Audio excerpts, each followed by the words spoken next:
오늘은 성령님과 동행하는 삶에 대해서 말씀을 나누겠습니다. 2019년 우리 교회의 표가 무엇인지 함께 선포해 볼까요? 복음의 은혜와 감동이 흘러 넘치는 교회. 다 함께 한 목소리로 다시 선포하겠습니다. 복음의 은혜와 감동이 흘러 넘치는 교회. 자, 우리 표대로 복음의 은혜와 감동이 흘러 넘치는 삶을 살기 위해 우리에게 무엇이 필요한가?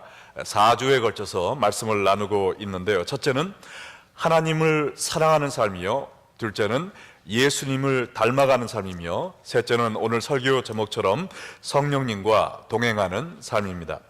갈라디아서 5장 16절에 보면 내가 이르노니 너희는 성령을 따라 행하라, 그리하면 육체의 욕심을 이루지 아니하리라 그랬는데요. 바울 사도는 성도가 타락한 생활을 피하고 복음의 은혜와 감동이 흘러넘치는 삶을 살기 위해서 성령을 따라 행해야 한다라고 이야기했습니다. 그런데 이 성령을 따라 행하는 삶이 무엇을 의미할까요? 영어로는 live by the Spirit 이라고 표현된 따라 행하라 라는 이 말은 헬라어로 머물러 있으라, 함께 다니라, 즉 동행하라 라는 뜻입니다. 성도가 예수님이 선물로 주신 성령님과 동행할 때 이 세상의 유혹을 이기고 승리의 삶을 살 수 있음을 믿으시기 바랍니다.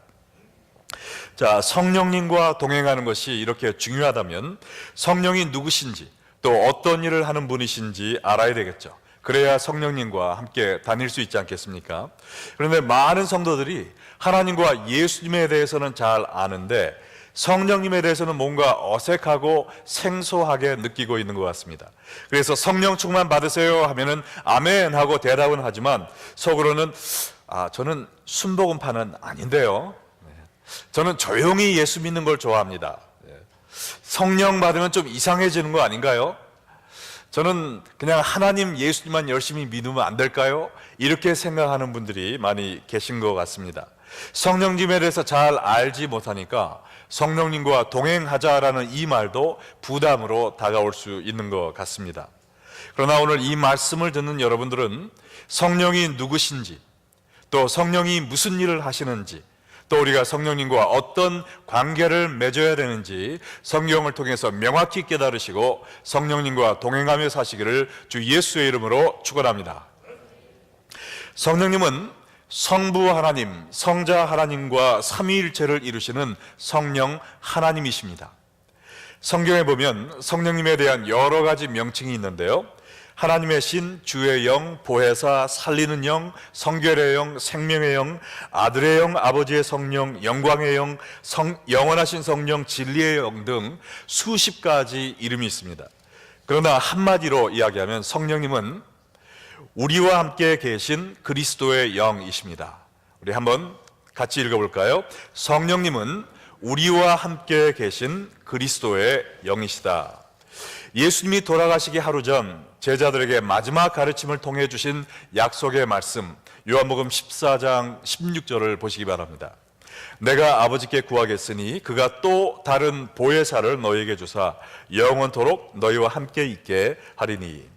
하나님께서 또 다른 보혜사를 주실 것이다 라고 이야기하셨는데, 여기에 보혜사라는 것은 옆에서 돕는 자라는 뜻입니다.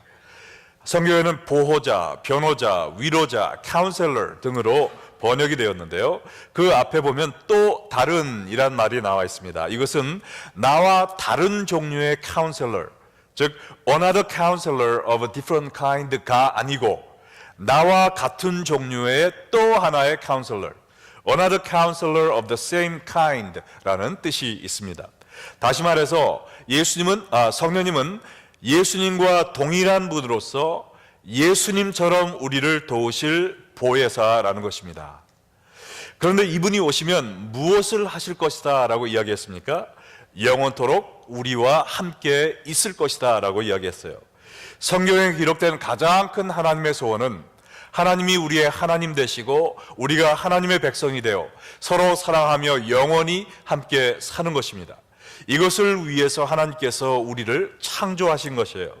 그러나 우리가 죄를 지음으로 말미암아 하나님과 더 이상 함께 살 수 없게 되었을 때 성자 하나님께서 내려오셔서 우리 죄를 대신하여 십자가에 돌아가심으로 말미암아 우리가 다시 하나님과 함께 살 수 있도록 만들어 주신 것입니다. 그래서 예수님의 이름이 임마누엘, God with us, 우리와 함께 하시는 하나님이다라고 정해진 것이죠. 그런데 예수님은 비록 우리와 함께 하셨지만 인간의 몸을 입고 오셨기 때문에 한순간에 한 장소에만 계실 수 있었어요. 또 제한된 시간 동안만 우리와 함께 계실 수 있었습니다. 그래서 십자가의 죽음을 통해 우리가 하나님과 살 수 있도록 길을 마련해 두신 후에 승천하셔서 우리와 영원히 함께 살 수 있는 성령 하나님을 보내주신 것입니다. 예수님은 33년만 우리와 함께 할 수 있었지만 성령 하나님은 영원토록 우리와 함께 하십니다. 인간으로 오신 예수님은 한순간에 한 장소에만 있는 제한적인 공간적인 그런 리밋 속에 살고 계셨지만 성령 하나님은 세상 모든 성도들과 동시에 함께 계실 수 있는 것입니다. 그래서 성령 하나님은 우리 모두와 동행하시며 우리 옆에서 우리를 돕고 계시는 분이심을 믿으시기 바랍니다. 자, 그 다음 구절인 요한복음 14장 17절 말씀을 보면 그는 진리의 영이라 세상은 능히 그를 받지 못하나니 이는 그를 보지도 못하고 알지도 못함이라. 그러나 너희는 그를 아나니 그는 너희와 함께 계시며 또 너희 속에 계시겠습니다. 아까 16절에서는 성령님이 영원히 우리와 함께 계실 것이다 라고 이야기를 했는데 17절에 보니까 또 성령님이 우리와 함께 거하신다, 또 우리 속에 거하실 것이다 라고 이야기하면서 성령님이 오시는 이유가 우리와 함께 하심 위함임을 3번이나 이야기하셨습니다. 근데 성경에서 똑같은 이야기를 3번 할 때는 아주 강력한 강조의 표현이죠. 그리고 한글 성경에는 너희와 함께, 너희 속에로 번역이 되어 있지만 원어 성경으로 보면은 셋이 다 다른 표현이에요. 그래서 너희와 함께, 너희 옆에, 또 너희 안에 거하기 위해서 오신다라고 써 있습니다. 이것은 성령님이 우리 삶의 모든 영역에서 우리와 항상 함께 계실 분이다라는 것을 설명해 주고 있는 말입니다. 그런데 성령님이 우리와 이렇게 항상 함께 계시다면 왜 많은 성도들과 교회들이 성령님과 함께 생활하고 있지 못할까요? 많은 성도들은 보혜사 성령님이 계시다는 사실조차 인식하지 못하고 있는 경우가 있습니다. 왜 그럴까요? 그 이유는 성령 하나님께서 우리 눈에 보이지 않는 영으로 오셨기 때문에 그렇습니다. 예수님은 우리 눈에 보이는 육신을 입고 오셨고 성경도 우리가 볼 수 있는 책의 모습으로 쓰여져 있지만 성령님은 영으로 오셨기 때문에 우리의 눈으로 볼 수가 없어요. 그래서 17절 말씀처럼 이 세상은 그를 보지도 못하고 알지도 못해서 그를 받아들이지 못한다라고 이야기한 것입니다. 그러나 이제 영의 눈이 띄어진 그리스도인들은 우리 눈에 보이지 않는다 해도 성령님이 우리와 함께 거하고 계심을 믿고 받아들여야 합니다. 사실 이 세상에 있는 것들 중에 많은 것들은 우리가 눈으로 볼 수 없어요. 우리가 들여 마시는 공기 눈으로 볼 수 있습니까? 지금 불을 밝혀주는 전기 눈에 보여요? 우리가 항상 쓰는 와이파이, 인터넷도 눈에 보이지 않잖아요. 라디오 전파, 텔레비 방송 다 보이지 않습니다. 그리고 우리 서로를 향한 마음속의 사랑도 눈에 보이지 않아요. 그러나 우리는 모두 다 이런 것들이 존재한다고 믿고 또한 이런 것들을 의지하고 또 함께 더불어 살아가고 있는 것입니다. 이와 같이 우리 성도들은 성령님께서 존재하시고 또한 우리와 함께 거하심을 믿고 날마다 성령님과 동행하는 삶을 살아야 될 줄로 믿습니다. 성령님은 오순절 성령 강림 때처럼 꼭 초자연적인 방법으로만 오시는 것이 아닙니다. 성경에 보면 성령님은 예수님을 구세주로 믿고 영접한 모든 사람들에게 이미 임하셨다라고 이야기를 하고 있어요. 에베소서 1장 13절에 보면 그 안에서 너희도 진리의 말씀 곧 너희의 구원의 복음을 듣고 그 안에서 또한 믿어 약속의 성령으로 인치심을 받았다라고 과거형으로 써 있습니다. 우리가 구원의 복음을 듣고 예수님을 믿는 그 순간에 하나님께서 우리에게 약속하신 그 성령님을 보내주셔서 성령 하나님이 우리와 함께 우리 옆에 또 우리 안에 와 계신 것을 믿으시기 바랍니다. 이 힘들고 각박한 세상을 살면서 이 세상에 나 혼자 있는 것처럼 외롭고 힘들게 느껴질 때가 있지만, 그때마다 성령 하나님은 여러분을 홀로 두지 아니하시고 여러분과 항상 함께 계심을 기억하시기 바랍니다. 예수님이 성령을 보내주실 것을 약속하시면서 뭐라고 말씀하셨나요? 우리 요한복음 14장 18절을 함께 읽어보겠습니다. 내가 너희를 고아와 같이 버려두지 아니하고 너희에게로 오리라. 얼마나 큰 힘과 위로가 되는 말씀입니까? 여러분은 혼자가 아니에요. 예수님께서 성령 하나님을 통해서 여러분과 항상 함께하고 계심을 믿으시기 바랍니다. 어떤 어려운 일을 당한다 할지라도 나 혼자의 힘으로 역경을 이겨내려고 하지 마시고 여러분을 돕기 위하여 여러분과 함께 계시며 여러분 옆에서 또 여러분 안에서 여러분을 돕고 계시는 성령 하나님을 인식하고 그 보혜사 성령님의 도우심을 입으시기를 주 예수 이름으로 축원합니다. 또 그 다음 19절 20절 말씀을 보세요. 조금 있으면 세상은 다시 나를 보지 못할 것이로되 너희는 나를 보리니 이는 내가 살아있고 너희도 살아있겠습니다. 그날에는 내가 아버지 안에 너희가 내 안에 내가 또 너희 안에 있는 것을 너희가 알리라. 자, 이제 몇 시간 후면 예수님이 십자가에 달려 죽으시고 장사될 것이기 때문에 세상이 예수님을 보지 못합니다.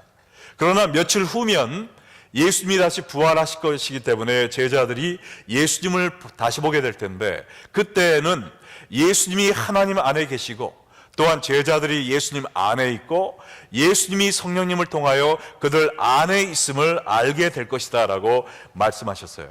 성령 하나님은 성부 또 성자 하나님과 동일한 삼위일체이시기 때문에 성령 하나님이 우리 안에 계시다는 것은 성부 하나님도 또한 성자 하나님도 우리 안에 계심을 말하는 것입니다. 삼위일체 하나님께서 우리를 돕기 위하여 우리 안에 거하시는데 우리가 두려워할 일이 뭐가 있겠습니까? 우리 안에 거하시는 성부 하나님, 성자 하나님, 성령 하나님을 믿으시고 의지하시며 모든 것을 이겨내시기 바랍니다. 그러므로 성자 하나님을 또 성령 하나님을 멀리 생각하거나 소홀히 하지 마세요. 성령 하나님과 더 친하게 지내시기 바랍니다. 우리가 성령님과 더 가까이 지낼수록 우리가 복음의 은혜와 감동이 넘쳐 흘러나는 삶을 살 수 있으리라 믿습니다.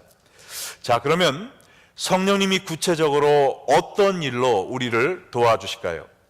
성경에 기록된 성령님의 사역을 다 나열하자면 하루 종일 이야기해도 시간이 모자랍니다. 그러나 오늘 성령의 7가지 주요 사역을 여러분과 간단하게 나눌 텐데, 이것을 통하여 성령님은 우리 속에 역사하시는 하나님의 영이시다라는 진리를 깨달으시기를 바랍니다. 우리 한번 이 두 번째 포인트 같이 이야기해 볼까요? 성령님은 우리 안에 역사하시는 하나님의 영이시다.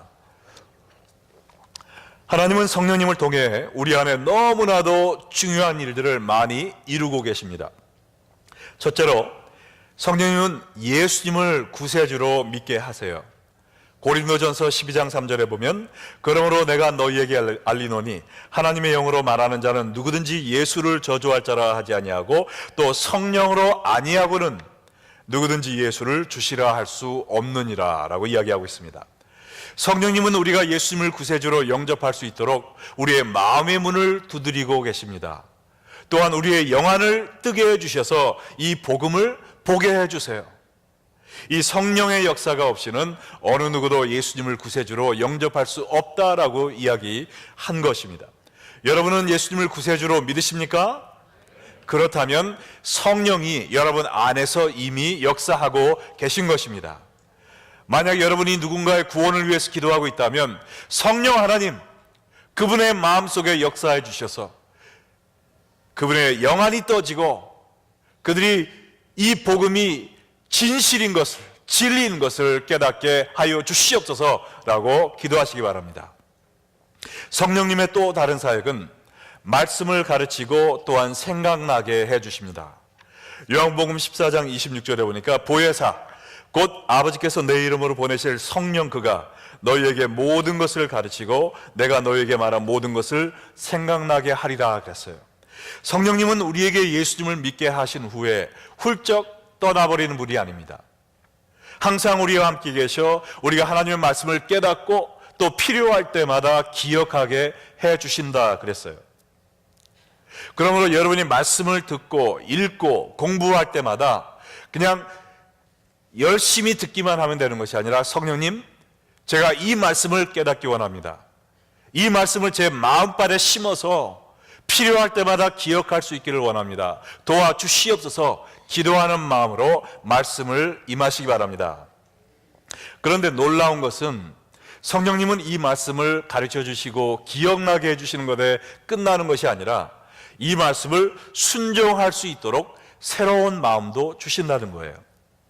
에스겔서 36장 26절로 27절에 보면 또 새 영을 너희 속에 두고 새 마음을 너희에게 주되 너희 육신에서 굳은 마음을 제거하고 부드러운 마음을 줄 것이며 또 내 영을 너희 속에 두어 너희로 내 율례를 행하게 하리니 너희가 내 규례를 지켜 행할지라.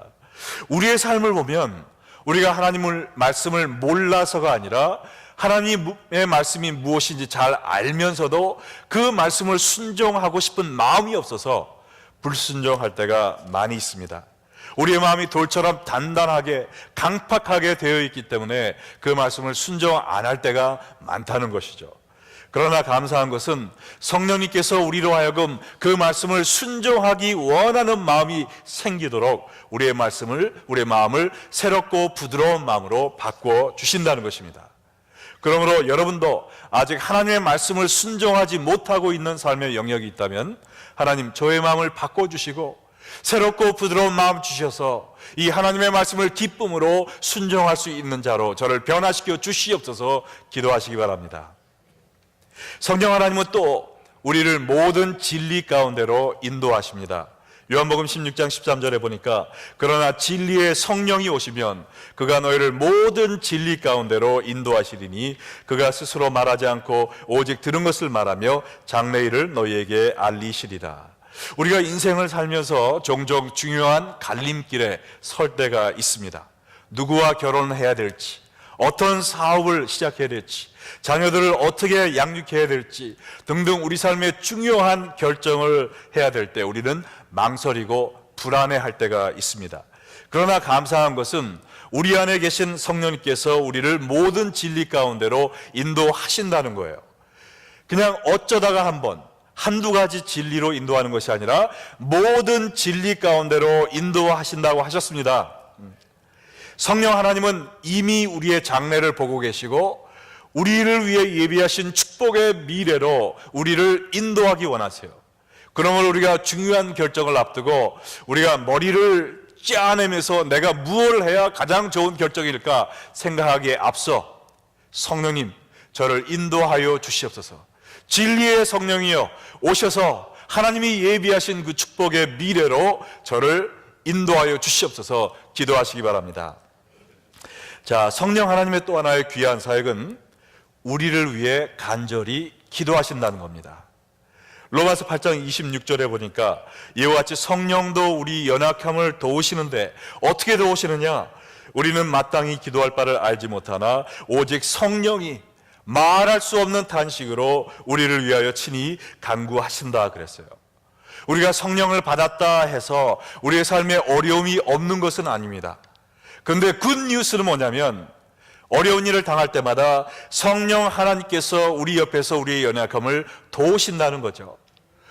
특히 우리의 삶이 너무나 복잡해서 어떻게 기도해야 될지도 모를 때, 우리가 힘들고 고달파 기도할 힘조차도 없을 때 성령님은 우리를 위하여 말할 수 없는 단식으로 간절히 기도하고 계시다는 것입니다. 성령 하나님께서 여러분을 위해서 기도하고 계신데 그 일이 해결될까요? 안 될까요? 물론 해결되죠. 우리가 성령님, 우리를 위해 중보하시는 성령님의 기도에 의지하여 믿음으로 나아갈 때 하나님께서 모든 시험을 극복하게 해주시고 승리의 삶을 살게 해주실 것을 믿습니다. 자, 그래서 이 모든 과정을 통해 성령님은 우리로 하여금 그리스도의 성품을 닮게 하십니다. 갈라디아서 5장 22절로 23절에 보니까 오직 성령의 열매는 사랑과 희락과 화평과 오래 참음과 자비와 양선과 충성과 온유와 절제니 이 같은 것을 금지할 법이 없다라고 이야기했어요. 사랑과 희락과 항평, 오래 참음과 자비와 양선, 또한 충성과 온유와 절제, 이 9가지 성령의 열매는 누구의 성품입니까? 예수 그리스도의 성품인 거예요. 우리가 성령 하나님이 가르쳐 주시는 말씀을 묵상하고 또한 성령 하나님의 인도하심을 따라 갈 때 우리 삶 속에 사랑과 기쁨과 화평이 넘쳐나는 겁니다. 어떠한 어려움을 당해도 오래 참음과 자비와 양선으로 이겨낼 수 있는 거예요. 그리고 모든 일에 충성과 온유와 절제로 살아가며 예수 그리스도의 향기를 풍기며 살 수 있는 것입니다. 이러한 삶을 살 때 우리가 복음의 은혜와 감동이 넘쳐나는 삶이 될 줄로 믿습니다. 그럴 때 우리가 이러한 성령과 동행하는 삶을 우리만 누리는 것이 아니라 마지막으로 모든 민족에게 이 귀한 복음의 은혜를 전할 수 있도록 복음 전파를 위한 능력을 주신다는 겁니다. 사도행전 1장 8절에 보면 오직 성령이 너에게 임하시면 너희가 권능을 받고 예루살렘과 온 유다와 사마리아 땅끝까지 이르러 내 증인이 되리라 하셨습니다. 우리에게 복음의 비밀을 깨닫게 하시고 복음의 능력을 체험하게 하신 후에는 이 복음을 증거할 수 있도록 능력을 부어주신다는 거예요. 할렐루야. 여러분, 아프리카 케냐에 가면 마사이족이라는 가장 전투적이고 무서운 부족이 있습니다. 근데 35만 명의 이 부족이 있는데 그 부족의 추장이 어느 나라 사람이냐면 바로 한국 사람이에요. 안찬호 선교사님이란 분이 바로 이 부족의 추장이 되어서 35만 명에게 복음을 전하고 있습니다. 근데 어떻게 됐냐면 이분이 아주 오랜 세월 전에 아프리카에 단기 선교를 갔는데 성령님께서 장기 선교사로 아프리카에 가라는 감동을 주신 겁니다. 그래서 그 말씀에 순종하여 3일 분의 양식만 가지고 무작정 간 거예요. 그것도 가장 위험하다는 마사이족을 향해 갔습니다. 아프리카 말도 못하고 영어도 못하지만 성령님의 말씀에 순종하는 마음으로 그냥 간 거예요. 그 마사이족을 향해 다가가게 되자 그를 인도하던 안내원들이 무섭다고 도망갔어요. 혼자 그 마사이족을 가까이 갔는데 아니나 다를까 머리에 사자털을 쓰고 피로 온 몸을 치장한 7명의 마사이족이 나타나 그를 가죽끈으로 묶어서 나무 위에 매달아 놨습니다. 그러면서 창으로 푹푹 찌르면서 무슨 이상한 말을 하는데 자기한테 질문을 하는 것 같다는 거예요. 그래서 무슨 뜻인지도 모르니까 그래 내가 아는 영어 몇 마디 써보자 하고서 예스라고 했답니다. 그랬더니 이 사람들이 좀 놀라는 투로 또 다른 두 번째 질문을 물어봤대요. 그래서 인상이 좀 좋지 않은 거 보니까 내가 잘못 얘기했나 보다. 그래서 NO라고 했대요. 그랬더니 서로 막 의논하더니 또 막 찔러대면서 또 세 번째 질문을 했답니다. 그래서 아이고 될 대로 되라 하나님 뜻대로 되시옵소서 하면서 오케이 라고 했답니다. 그랬더니 풀어주고 추장의 집으로 데려갔어요. 추장의 집에 들어가자마자 이 추장이 자기 얼굴에 침을 탁 뱉는 거예요. 그래서 기분이 확 나빠가지고 아니 내가 죽을 때 죽어도 남자처럼 죽어야 되겠다. 공수부대 출신인데 나도 성깔 있어 하면서 추장 얼굴에 침을 탁 뱉다 버렸다는 거예요. 그랬더니 이 추장이 자기를 아주 뜨겁게 얼싸 안았다는 겁니다.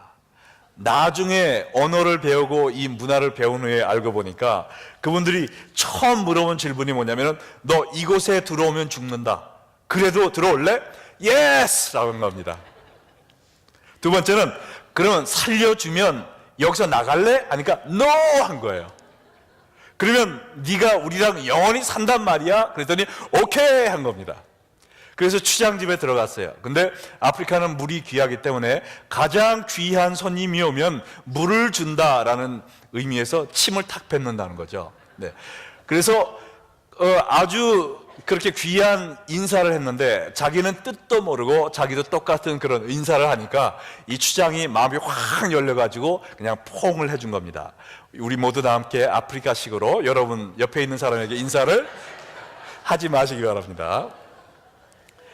이분은 아프리카 케냐 말 한마디도 못하는 사람이었지만 오직 성령에 의지하여 성령에 감동되어 순종하며 나아갔더니 말을 할지 못한다 할지라도 성령님께서 그의 혀를 주장하여 주셔서 그들이 가장 듣기 원하는, 그들의 마음을 복음의 씨앗을 받기 위한 밭으로 경작하는 가장 좋은 대답을 하게 해 주셨다는 겁니다.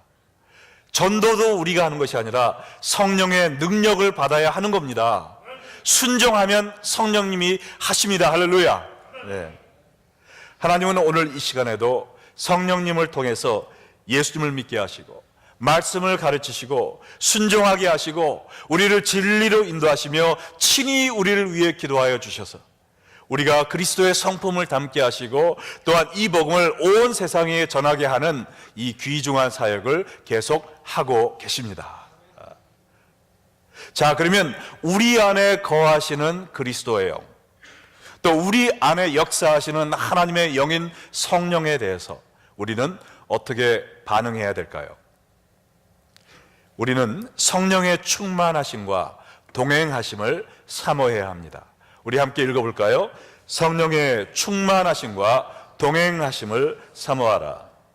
우리를 향한 하나님의 뜻이 무엇인지 에베소서 5장 17절로 18절 함께 읽겠습니다. 그러므로 어리석은 자가 되지 말고 오직 주의 뜻이 무엇인가 이해하라. 술 취하지 말라. 이는 방탕한 것이니 오직 성령으로 충만함을 받으라.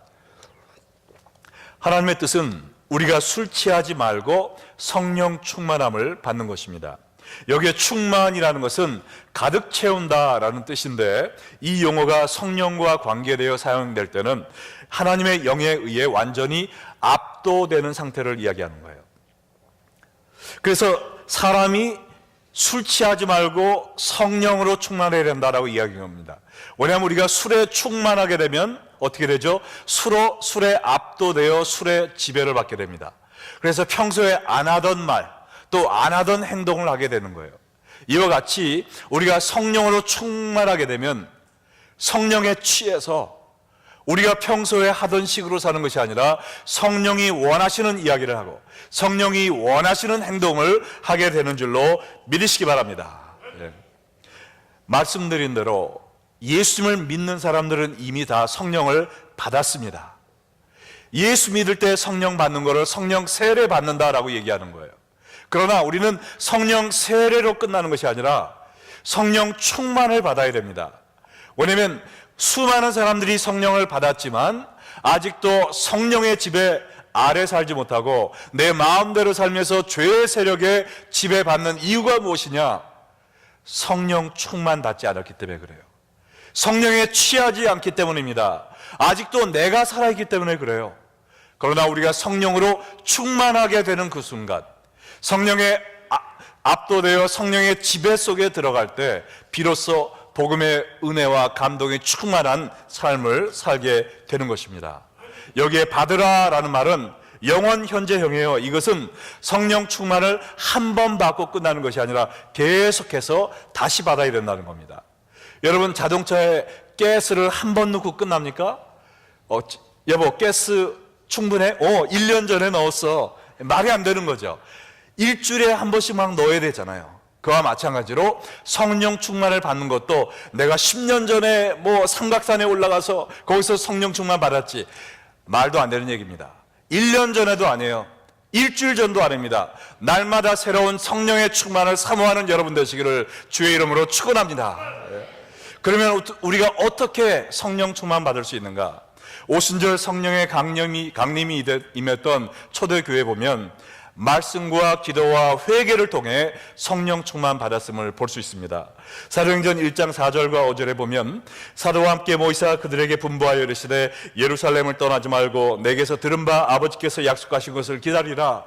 요한은 물로 세례를 베풀었으나 너희는 몇 날이 못되어 성령으로 세례를 받으리라 라는 말씀을 예수님이 선포하셨어요.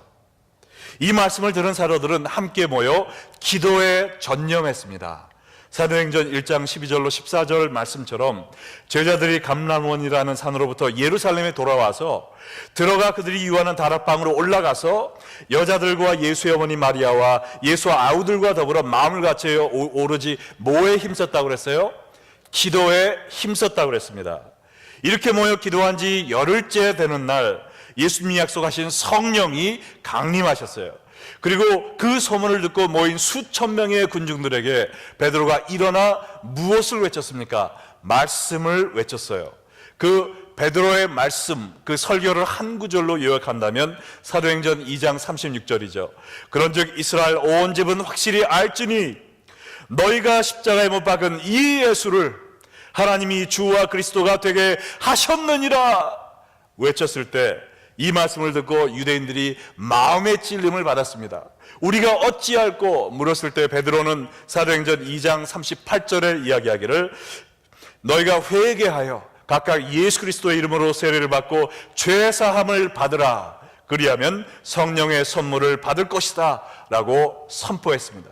이 말씀을 듣고 3,000명이 회개하고 죄사함 받아 성령 충만을 받고 그들이 또 말씀과 기도에 전념함으로 또 전도의 영을 받아 전도하게 될 때 다른 사람들이 교회에 몰려와 말씀을 듣고 기도하며 회개하며 성령 충만을 받고 또 다시 나아가 전도하고 또 다른 사람들이 말씀과 기도와 회개를 통해 성령 충만 받음으로 말미암아 온 세계에 그리스도의 복음이 전파되게 된 것입니다.